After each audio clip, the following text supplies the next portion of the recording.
Hi friends, स्वागत आहे तुमचं आमच्या चॅनलवर. आज आपण बोलणार आहोत एका अशा टॉपिकवर जो आपल्या देशातल्या प्रत्येक कोपऱ्यात चर्चेचा विषय ठरला आहे.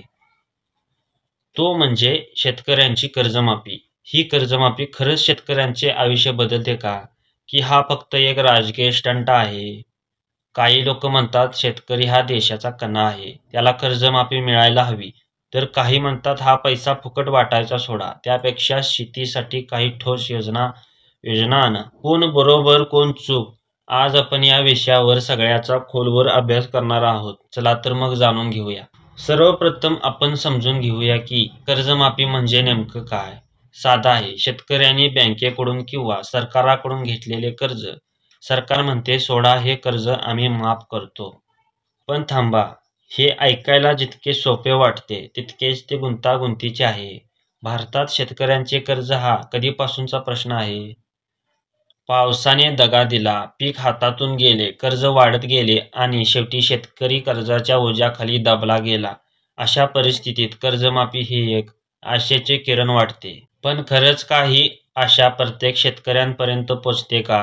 आकडेवारी सांगते की भारतात दरवर्षी हजारो शेतकरी आत्महत्या करतात. 2023 मध्ये एका अहवालानुसार देशात जवळपास 11,000 शेतकऱ्यांनी आपलं जीवन संपवलं आणि याचं मुख्य कारण होतं कर्जाचा बोजा. मग कर्जमाफी का नाही थांबवत हे सगळं? कारण आहे ही कर्जमाफी फक्त कागदावरच दिसते, प्रत्यक्षात ती शेतकऱ्यांच्या खिशात पोहोचतच नाही. आता इथेच गंमत सुरू होते. कर्जमाफीचा सगळ्यात मोठा वाद हा आहे की हा राजकीय खेळ आहे. निवडणुका जवळ आल्या की अचानक सरकारला शेतकऱ्यांची आठवण येते. आम्ही तुमचं कर्ज माफ करू असं जाहीर करतात. लोक टाळ्या वाजवतात, मते मिळवतात आणि मग काय, निवडणुका संपल्या की सगळं विसरून जातात. 2014 पासून आजपर्यंत देशात अनेक राज्यांची कर्जमाफी जाहीर केली होती. त्यामध्ये महाराष्ट्र, कर्नाटक, राजस्थान, मध्य प्रदेश. पण किती शेतकऱ्यांना खरंच याचा फायदा झाला? महाराष्ट्रात 2019 मध्ये कर्जमाफीची घोषणा झाली. सांगितलं गेलं की 30 लाख शेतकऱ्यांचं कर्ज माफ होईल. पण एका अहवालानुसार फक्त 15 लाख शेतकऱ्यांनाच याचा लाभ मिळाला. बाकीच्यांचं काय झालं? कागदोपत्री चुका, बँकेचे नियम आणि सरकारी ढिसाळ कारभार यामुळे अनेक शेतकरी वंचित राहिले. मग हा कर्जमाफीचा ड्रामा कोणासाठी, शेतकऱ्यांसाठी की मतांसाठी? पण थांबा, काही लोकांचं म्हणणं वेगळं आहे. ते म्हणतात कर्जमाफी म्हणजे फुकटचा पैसा वाटणे. का? कारण ज्या शेतकऱ्यांनी मेहनतीने कर्ज फेडलं त्यांच्यासाठी हा अन्याय आहे.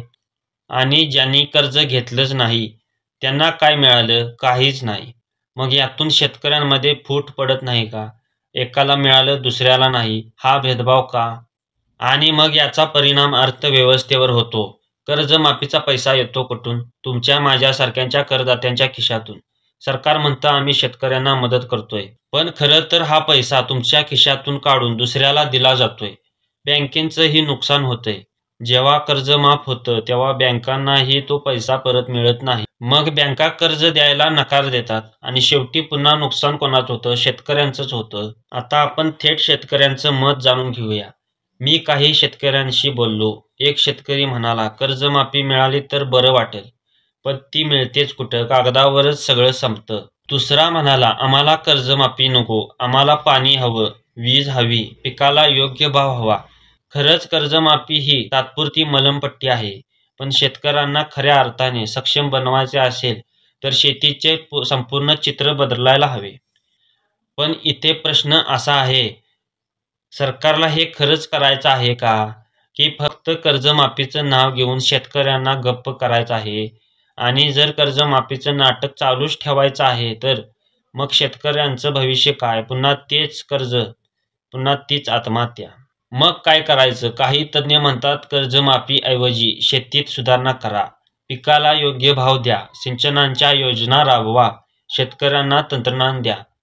पण इथेही मोठा वाद आहे. कारण या गोष्टींना वेळ लागतो, पैसा लागतो आणि सरकारला तात्काळ परिणाम हवे असतात. कर्जमाफी ही झटपट फेमस होण्याचा मार्ग आहे, पण शेतीचं खरं संकट संपवणार नाही. काही लोकांचं असंही म्हणणं आहे की शेतकऱ्यांनीच आता स्वतःहून काहीतरी करायला हवं. पण हा मुद्दा वादग्रस्त आहे. कारण जिथे पाणी नाही, खत नाही, बाजारात भाव नाही, तिथे शेतकरी काय करणार? त्याच्यावर सगळं ढकलून आपण मोकळे होऊ शकतो का? तर मित्रांनो, शेतकऱ्यांची कर्जमाफी हा असा विषय आहे ज्यावर कितीही बोललं तरी कमीच आहे. एकीकडे शेतकऱ्यांचं दुःख आहे, दुसरीकडे राजकीय खेळ आहे आणि मध्येच अर्थव्यवस्थेवर प्रश्न आहे.